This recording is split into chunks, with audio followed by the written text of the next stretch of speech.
Welcome back to our channel guys. Pattern programming के इस series में आज एक नया पैटर्न डिस्कस करते हैं। तो चलिए यहाँ पर ओपन करते हैं पाइचार्म और रीड करते हैं आज का question. To print right half diamond pattern with star symbol, मतलब हमें स्टार्स की मदद से राइट हाफ डायमंड पैटर्न कैसे प्रिपेयर करना है वो इस लेक्चर में सीखना है। लास्ट लेक्चर में हमने डायमंड पैटर्न कैसे स्टार्स की मदद से प्रिंट किया जा सकता है वो चीज हमने बढ़िया से सीख ली थी। आज हम सीखेंगे कि राइट हाफ डायमंड पैटर्न कैसे स्टार्स की मदद से प्रिंट किया जा सकता है, वो हमें सीखना है। चलिए लेक्चर को स्टार्ट करते हैं और यहाँ पर समझते हैं एक डायग्राम को, जो डायग्राम हमने आपको समझाने के लिए बढ़िया से यहाँ पर प्रिपेयर किया है।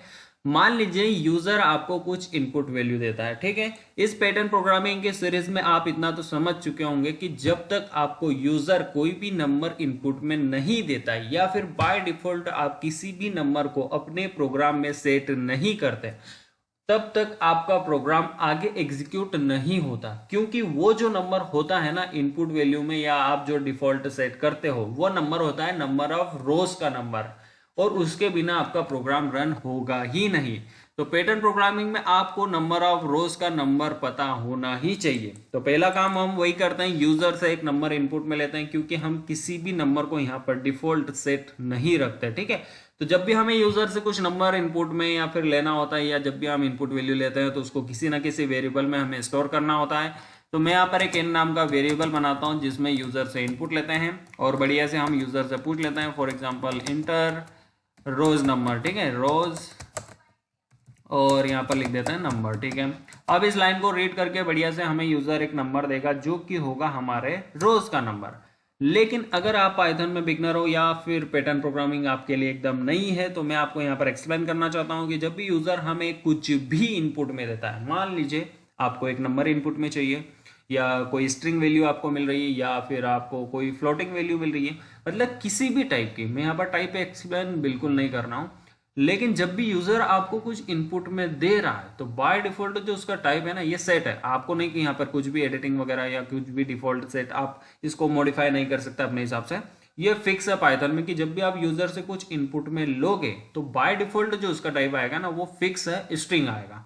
लेकिन हमें यहाँ पर रिक्वायरमेंट है एक इंटीजर वैल्यू की, जो कि एक नंबर होना चाहिए और वो इंटीजर होना चाहिए, ठीक है।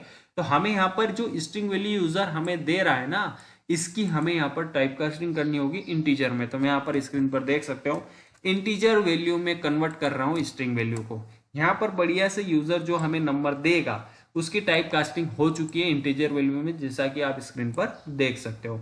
अब बात आती है कि ये जो नंबर हमारे पास आएगा, जिसको हम n में स्टोर करेंगे, उसके साथ हमें क्या करना है। तो अब समझते हैं डायग्राम को। मान लीजिए यूजर आपको इनपुट में देता है 5, ठीक है। अब ये 5 का मतलब क्या होता है? 5 का मतलब ये होता है कि आपका जो भी पैटर्न यहाँ पर प्रिपेयर होने वाला है वो 5 रोज तक मैक्सिमम जाएगा। अगर यहाँ पर 6 इंटर करता है तो 6 रो तक जाएगा। लेकिन यहाँ पर एक चीज और आपको समझनी होगी कि मान लीजिए हम यहाँ पर रोज काउंट करते हैं, ठीक है। तो यहाँ पर रोज कितनी है, 1 2 3 4 5 6 7 8 9, ठीक है। अब आप यहाँ पर कहोगे कि सर हमें यूजर 5 एंटर कर रहा है और यहाँ पर 9 रोज तक हमारे स्टार प्रिंट हो रहा है। तो आपको ये ध्यान नहीं देना है, आपको ये ध्यान देना है कि आपका पैटर्न किस टाइप का है। मान लीजिए अभी आपका पैटर्न यहाँ पर क्या है, राइट हाफ डायमंड पैटर्न, मतलब आपका जो राइट साइड का डायमंड पैटर्न है वो 5 तक जाएगा। जो मैं माउस से मार्क कर रहा हूं ना, उस हिस्से को आप ध्यान से देखिए। यहाँ पर कितनी रोज है, 5 रोज है। क्यों? क्योंकि ये जो है ना, ये डायमंड का ऊपरी हिस्सा है।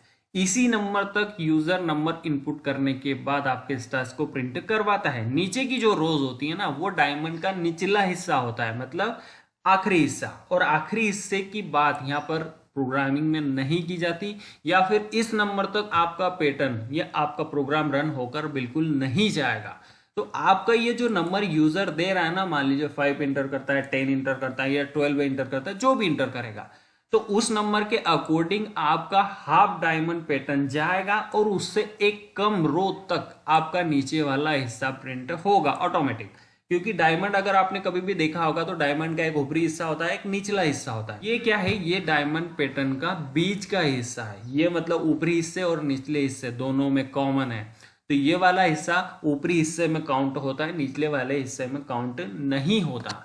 तो अब हमें यहाँ पर क्या करना है, स्टार्स को प्रिंट करना है। तो बढ़िया से हम यहाँ पर क्या करेंगे, जो यूजर ने हमें नंबर दिया है उसके ऊपर हम फॉर लूप लगाएंगे, ठीक है। तो मैं यहाँ पर लिख देता हूँ for I in range function. अब आप बोलोगे सर ये रेंज फंक्शन क्या करता है? देखिए बेसिकली रेंज फंक्शन का काम यहाँ पर है आपके फॉर लूप को चलाने का। मान लीजिए आपके रेंज फंक्शन के अंदर मैं यहाँ पर लिख देता हूँ 100, तो ये रेंज फंक्शन क्या करेगा? आपके फॉर लूप को 100 टाइम्स तक चलने की परमिशन देगा। लेकिन फिलहाल में हमें कहाँ तक चलाना है? तो अगर आप क्वेश्चन को समझ चुके होंगे तो हमें हमारे फॉर लूप को 5 तक चलाना है। अब ये 5 मैंने यहाँ पर क्यों बोला? क्योंकि हमने यहाँ पर एग्जाम्पल में 5 लिया है, लेकिन हो सकता है यूजर आपको 10 इनपुट में दे, 15 दे, 20 दे, तो मैं यहाँ पर क्या करता हूँ n को पास कर देता हूँ। इससे क्या होगा? जो भी नंबर यूजर हमें देगा इनपुट में वहां तक हमारा प्रोग्राम या फिर हमारा फॉर लूप रन होगा। तो आई होप कि आपको यहाँ पर फॉर लूप समझ में आ चुका होगा। अब हमारे फॉर लूप के रन होने के बाद हमें क्या करना है? बढ़िया से हमें यहाँ पर प्रिंट करना है। क्या प्रिंट करना है? हमें प्रिंट करना है स्टार, ठीक है। लेकिन अब बात आती है कि स्टार हमें कहाँ कहाँ पर प्रिंट करना है। तो इस बात को आपको समझना होगा यहाँ पर एक कंडीशन से। मान लीजिए मैं यहाँ पर लिख देता हूँ ए, तो ये क्या करेगा? आपका प्रिंट स्टेटमेंट जहां पर ए आएगा वहां पर स्टार को प्रिंट करेगा, बाकी जगह नहीं करेगा। मान लीजिए मैं यहाँ पर लिख देता हूँ बी, तो जहां पर बी आएगा वहां पर स्टार को प्रिंट करेगा, बाकी जगह नहीं करेगा। तो आई होप कि आपको ये चीज समझ में आ चुकी होगी कि ओवरऑल हमें यहाँ पर एक कंडीशन बनानी है कि कहां पर आपको स्टार्स को प्रिंट करना है। तो अब आपको नोटिस करना होगा या फिर ऑब्जर्व करना होगा इस डायग्राम को। इस डायग्राम में भी आपको डायमंड के ऊपरी हिस्से को सिर्फ ऑब्जर्व करना है, नीचे वाले हिस्से को हम बाद में देखेंगे, ठीक है। तो ऊपरी वाले हिस्से में आपको क्या चीज ऐसी लग रही है जिससे आप एक कंडीशन यहाँ पर प्रिपेयर कर सकते हो? मुझे तो यहाँ पर बढ़िया से दिख रहा है। कैसे? जब भी आपका फॉर लूप किसी भी वैल्यू के साथ रन होता है तो वहां पर जैसे मान लीजिए हमने अभी आई इन रेंज फंक्शन लिखा है, तो आई वेरी करेगा रेंज फंक्शन में, ठीक है। तो यहां पर आई की वैल्यू क्या होगी? रेंज फंक्शन के साथ। तो रेंज फंक्शन हमेशा कहां से स्टार्ट होता है? 0 से स्टार्ट होकर n-1 वैल्यू तक आपका रेंज फंक्शन वेरी करता है। मतलब यहां पर जो आई की स्टार्टिंग वैल्यू आएगी ना, आई की, ये क्या आएगी? 0। मतलब 0 रो पे आपके कितने स्टार है? 1। देन यहां पर 1 रो पे, मतलब आई की वैल्यू क्या हो गई? यहां पर 1 रो पे कितने स्टार है? 2 स्टार है। यहां पर 2 की वैल्यू आई है आई की, लेकिन यहां पर स्टार कितने? 3। तो अगर आप यहां पर नोटिस करोगे डायमंड के ऊपरी हिस्से में, तो आई की जितनी वैल्यू है उससे एक ज्यादा आपके स्टार्स प्रिंट हो रहे हैं। तो अगर मैं यहां पर कंडीशन लगा देता हूं i+1, तो क्या हमारा प्रॉपर यहां पर डायग्राम या फिर पैटर्न प्रिपेयर होगा? बिल्कुल 100% होगा, ठीक है। तो यहां पर हमारे डायमंड के ऊपरी हिस्से का काम हो चुका है। अब बात करते हैं निचले हिस्से को, जिससे मैंने माउस से मार्क किया है। तो अगेन इसको प्रिंट करने के लिए हमें यहाँ पर फॉर लूप लगाना होगा। तो मैं यहाँ पर एक और फॉर लूप लगा देता हूँ, for I in again range function. और रेंज फंक्शन को अब वैल्यू क्या देना है, ये बहुत ही इंपॉर्टेंट है। तो देखिए यहाँ पर डायमंड शेप के ऊपरी हिस्से को आपको यहाँ पर रेंज फंक्शन के अंदर क्या वैल्यू दी थी? n दी थी, ठीक है। और निचले हिस्से को आपको यहाँ पर रेंज फंक्शन के अंदर क्या वैल्यू देना चाहिए?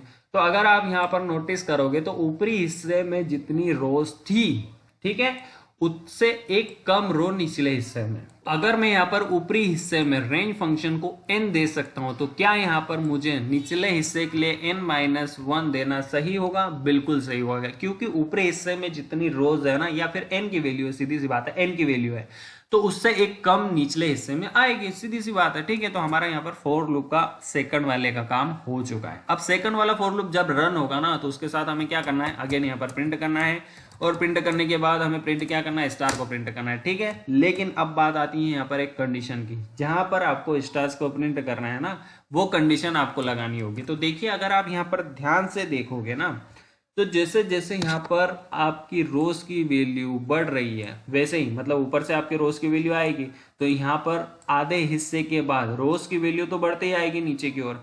तो जैसे जैसे रोज की वैल्यू बढ़ते आएगी, वैसे वैसे आपके स्टार्स घटते हुए आएंगे। देखिए यहाँ पर 4 स्टार है, देन यहाँ पर 3 स्टार है, देन यहाँ पर 2, देन 1। तो यहाँ पर आपकी जो रोज की वैल्यू बढ़ते आ रही है, उसी के हिसाब से आपके स्टार्स घटते हुए आ रहे हैं। तो हमें यहाँ पर ओवरऑल संख्या जो हमारे नंबर्स थे उसको क्या करना है? घटाना है।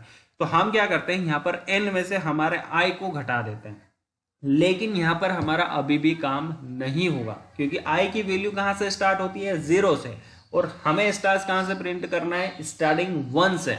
तो हमें यहाँ पर -1 अगेन करना होगा। तो आई होप कि आपको ये दोनों कंडीशन के साथ आपको यहाँ पर राइट हाफ डायमंड पैटर्न समझ में आ चुका होगा। अगर नहीं आया है तो आप इस लेक्चर को दोबारा देख सकते हो। मैंने यहाँ पर एक एक लाइन को बहुत ही डीपली एक्सप्लेन किया है।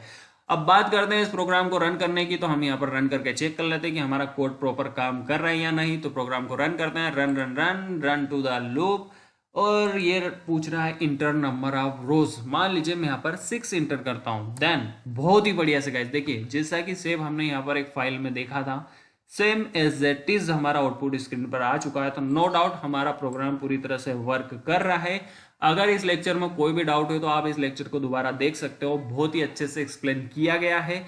अब बात करते हैं हमारे इस चैनल की। हमारे चैनल पर पैटर्न प्रोग्रामिंग से रिलेटेड बहुत सारे लेक्चर्स अपलोड किए गए हैं। किसी भी लेक्चर में आपको डाउट है तो आप कमेंट सेक्शन में पूछ सकते हो, नो डाउट आपका डाउट क्लियर किया जाएगा। तो फिलहाल में इस लेक्चर में इतना ही। Thank you so much for watching and I will see you in next video guys.